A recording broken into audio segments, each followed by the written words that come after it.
എന്റെ അമ്മ എത്ര ആലോചന വന്നതാ, ഒന്നും അമ്മയ്ക്ക് ഇഷ്ടപ്പെടൂല. അതിൽ കുറെ എണ്ണം അവൻ ഇഷ്ടപ്പെട്ടു, അന്ന് അവൻ ഓക്കെ പറഞ്ഞതാ. അന്നേരം അമ്മയ്ക്ക് ഓരോരോ ഡിമാൻഡുകൾ. ഇപ്പോഴേ അവന് വയസ്സ് 39ആയി, ഒരു കൊല്ലം കൂടെ കഴിഞ്ഞിട്ടുണ്ടെങ്കിൽ 40 വയസ്സായേ. 40 വയസ്സായ പിന്നെ തീർന്നു. എന്ത് തീർന്നു? എന്റെ പൊന്നു മോനെ ഇപ്പോഴും കുഞ്ഞാ. എന്റെ ഇളയ മോനാ അവന്. അവന് ഇന്നലെ പ്രസവിച്ച പോലത്തെ ഒരു തോന്നല എനിക്ക്. അവനങ്ങോട്ട് പ്രായമായിരുന്നു, നീ എങ്ങനെയാ പറയുന്നത്? എന്റെ അമ്മ, അതൊക്കെ അമ്മയുടെ തോന്നലാണ്. അവനെ മുതുക്കനായി, മുതുക്കൻ. അതമ്മ ആദ്യം ഒന്ന് മനസ്സിലാക്കാ. സത്യം അമ്മ, അവൻ കുഞ്ഞാണ് കുഞ്ഞാണെന്ന് പറഞ്ഞിരുന്നിരുന്നിരുന്ന് അവന് 40 വയസ്സാകാറായി. ലാസ്റ്റ് പെണ്ണ് കിട്ടുമെന്നുള്ളത് കണ്ടറിയാം. ഞാൻ ഈ കൊണ്ടുവന്ന ആലോചന എന്ന് പറയുന്നത് എന്റെ വീടിന്റെ അടുത്തുള്ള ഒരു പെണ്ണാണ്. എനിക്ക് നന്നായിട്ട് അറിയാവുന്നതാ. 32 വയസ്സായി, ഒരു കല്യാണം കഴിഞ്ഞിട്ട് കെട്ടുവാനും മരിച്ചു പോയതുമാണ്. പിന്നെ മക്കളൊന്നും ഇല്ലേം തന്നെ. നല്ല ആലോചനയാ. ദേ മിണ്ടരുത്. 32 വയസ്സുള്ള പെണ്ണെ, നിനക്ക് എങ്ങനെ തോന്നി ഇവിടെ വന്ന് പറയാൻ വേണ്ടിട്ട്? അതിന് രണ്ടാം കെട്ട് പെണ്ണ്. നിനക്ക് അത്രയും ധൈര്യം ഉണ്ടായല്ലോ എന്നോട് വന്ന് പറയാൻ വേണ്ടിട്ട്. നീ എന്റെ മൂത്ത മകന്റെ ഭാര്യയായി പോയി. ഇതിങ്ങനെ വായിരിക്കുന്ന നല്ലോണം കേട്ടാനെ നീ. അമ്മേ, ചേച്ചി കൊണ്ടുവന്ന ആലോചനയല്ലേ, നല്ലതായിരിക്കും. എനിക്ക് സമ്മതാ, നമുക്കതങ്ങ് നടത്താം. നീ മിണ്ടായിരിക്കട പോട്ടാ. നിനക്ക് എന്നറിയാന്ന് വെച്ചിട്ടാ 32 വയസ്സ് കഴിഞ്ഞ് തള്ളച്ചീനെ വേണോടാ നിനക്ക്? ഓ, 32 വയസ്സുള്ളവരെയൊക്കെ തള്ളച്ചെന്ന് പറഞ്ഞ പിന്നെ അമ്മേനെയൊക്കെ എന്തു പറയണം?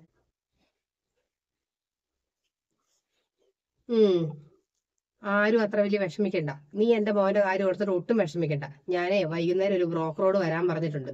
അവന് പറ്റിയ ആലോചന കൊണ്ട് അവര് വരും. അല്ലേ, 30 വയസ്സ് കഴിഞ്ഞ പെണ്ണിനെ ഒന്നും വേണ്ട എന്റെ മോന്. നിന്റെ കല്യാണം നടക്കുമെന്ന് എനിക്ക് തോന്നുന്നില്ലടാ. എവിടുന്നെങ്കിലും വല്ലതിനും വിളിച്ചുകൊണ്ട് വരാൻ നോക്ക്. ദേ 25 വയസ്സിന് താഴെയുള്ള പെൺപിള്ളേരുടെ ആലോചനകൾ ചിന്തിക്കുകയേ വേണ്ട. നിങ്ങളുടെ മകന് 39 വയസ്സായില്ലേ? നിങ്ങൾക്ക് 25 വയസ്സ് താഴെയുള്ള പെൺപിള്ളേരെ മകന് വേണ്ടിയിട്ട് വേണമെന്ന് പറയുന്നത് കുറച്ച് കടുപ്പം തന്നെയല്ലേ? ഈ പെങ്കൊച്ചുങ്ങളുടെ വീട്ടിലോട്ട് എനിക്കത് പോയി പറയാൻ പറ്റുമോ? അവരുടെ വീട്ടുകാർ എന്നെ പിടിച്ച് തല്ലിയല്ലേ? അതിനിപ്പോ ഇത്ര പെണ്ണിന്റെ വീട്ടുകാർ പറയാൻ എന്തായിരിക്കുന്നത്? അവര് നല്ല ഒന്നാമതൊരു ഒരു ജോലിയില്ലേ, അത് ഓർക്കണ്ടേ? ജോലി ഉണ്ടെന്ന് വെച്ചിട്ട് സർക്കാർ ജോലിയൊന്നും അല്ലല്ലോ. സർക്കാർ ജോലി ആയിരുന്നെങ്കിൽ പിന്നെ കിളവനായാലും കുഴപ്പമില്ല. പെണ്ണുങ്ങൾക്കും പെണ്ണുങ്ങളുടെ വീട്ടുകാർക്കും സമ്മതമായിരിക്കും. അവിടെ കണ്ണൂര് ഞാൻ 42 വയസ്സുള്ള ഒരു ചെറുക്കൻ, മൊത്തം കഷണ്ടിയാ, തലയിൽ മുടിയുമില്ല. എന്നിട്ട് ചെറിയ പെങ്കൊച്ചിനെ കെട്ടിയത്. അതൊക്കെ എനിക്ക് ധൈര്യമായിട്ട് പോയിട്ട് പെൺപിള്ളേരുടെ വീട്ടിൽ പറയാവേ, സർക്കാർ ജോലിയല്ലേ. അന്ന് ഒരു 26 വയസ്സ് ആയ ഒരു പെണ്ണിന്റെ ഒരു ആലോചന ഉണ്ടെന്ന് പറഞ്ഞില്ലേ? 26 വയസ്സേ പെണ്ണിനുള്ളൂ എന്ന് പറഞ്ഞിട്ട്. എന്നാ പിന്നെ അത് നോക്കാം. 26 വയസ്സുള്ള സ്വപ്ന, ഞാൻ നിങ്ങളോട് പറഞ്ഞായിരുന്നു. ആ പെണ്ണിന്റെ കല്യാണവും കഴിഞ്ഞ് 2 പിള്ളേരും ഉണ്ട്. കെട്ടിയോന് ബൈക്ക് ആക്സിഡന്റ് ആയിട്ട് മരിച്ചു പോയതാ. നല്ല സുന്ദരി പെണ്ണാ. കെട്ടിച്ച് 2 പിള്ളേരുള്ള പെണ്ണോ? നിക്ക് നിക്ക് നിക്ക്. നിങ്ങളുടെ മകന്റെ ഫോട്ടോ ഞാൻ ആ പെണ്ണിനെ കാണിച്ചു. പെണ്ണിനെ ഇഷ്ടപ്പെട്ടില്ല. അവള് പറഞ്ഞു എനിക്കൊന്നും വേണ്ടാന്ന് പറഞ്ഞു. കേക്ക്, കല്യാണവും കഴിഞ്ഞ് 2 പിള്ളേരും ഉള്ള പെണ്ണ. അത് നിങ്ങളുടെ മോന്റെ ഫോട്ടോ കണ്ടിട്ട് ഇഷ്ടപ്പെട്ടില്ല. അല്ലെങ്കിൽ അവളെ ഇപ്പൊ എന്റെ മോൻ കെട്ടും. അയ്യോ, ഒക്കെ എന്റെ മോന്റെ ഫോട്ടോ കണ്ടിട്ട് പിടിച്ചിരുന്നു. 2 പിള്ളേരും കൊണ്ട് കെട്ടിയവരും ചത്തുപോയി. എന്നാലും അഹങ്കാരത്തിന് ഒരു കുറവുണ്ടോന്ന് നോക്കിക്ക്. അയ്യോ, പെൺപിള്ളേരുടെയൊക്കെ ഒരു ഡിമാൻഡ്. ഇവളുമാരെ ഇപ്പൊ പെൺപിള്ളേരെ ചെറുക്കന്മാർക്ക് കിട്ടാനില്ലാന്ന് അറിയാം. അതുകൊണ്ടാണ് ഈ 2 പിള്ളേരുണ്ടായിട്ടും വലിയ ഒരു ഡിമാൻഡ് കാണിക്കുന്നത്. അവളെ വേണ്ട, എന്റെ കൊച്ചിനെ കെട്ടിയില്ലെന്നല്ലേ ഉള്ളൂ. പെൺപിള്ളേർക്ക് ഇപ്പൊ ഭയങ്കര ഡിമാൻഡുള്ള കാലമാ. അതുകൊണ്ട് ചെറുക്കന്റെ വീട്ടുകാർ വലിയ ഡിമാൻഡും വെച്ചോണ്ടിരുന്നിട്ടൊന്നും കാര്യമില്ല. നിങ്ങളുടെ മകന് 25 വയസ്സായപ്പോ മുതൽ ഞാൻ അവന് നല്ല നല്ല കല്യാണാലോചന കൊണ്ട് ഇവിടെ വന്നതല്ലേ. അന്നേരം നിങ്ങൾ പറഞ്ഞു മകന് പ്രായമായിട്ടില്ല, മകന് പ്രായമായിട്ടില്ല എന്ന്. പിന്നെ ഒരു 30 വയസ്സ് കഴിഞ്ഞപ്പോഴും ഞാൻ ഒത്തിരി ആലോചനയും കൊണ്ട് വന്നതാ. അപ്പൊ നിങ്ങൾക്ക് അതൊന്നും പിടിക്കുകയില്ല. പെണ്ണിന് നിറമില്ല, മുടിയില്ല, പെണ്ണിന്റെ കണ്ണ് ചെറുതാണ് എന്നൊക്കെ പറഞ്ഞ് നിങ്ങൾ ഒഴിവാക്കി ഒഴിവാക്കി വിട്ട് ഇപ്പൊ ചെറുക്കന് 39 വയസ്സ് കഴിഞ്ഞില്ലേ.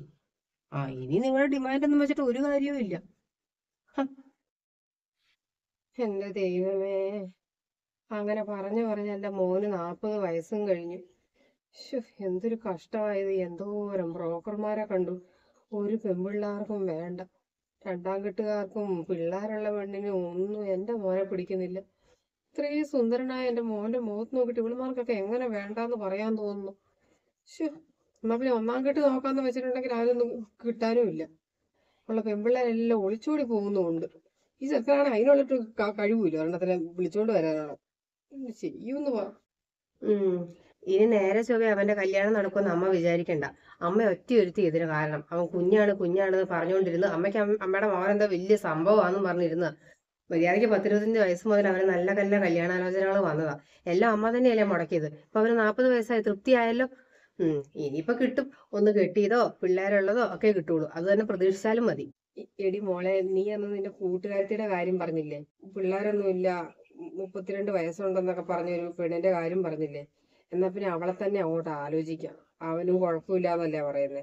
അയ്യോ, അവക്കത് 32 വയസ്സായെന്ന് പറഞ്ഞ അമ്മ എന്തൊക്കെയാ എന്നെ പറഞ്ഞത്. അമ്മ എന്നെ തല്ലിയിരുന്നല്ലേ ഉള്ളൂ. ഇപ്പൊ അവളുടെ കല്യാണേ ഉറപ്പിച്ചു. നല്ല ഒന്നാന്തര ചെറുക്കനാണ്, ഒന്നാം കെട്ടുകാരനുമാണ്, ചെറുക്കൻ വിദേശത്തുമാണ്. ആണോ? ശോ, എന്റെ ദൈവമേ.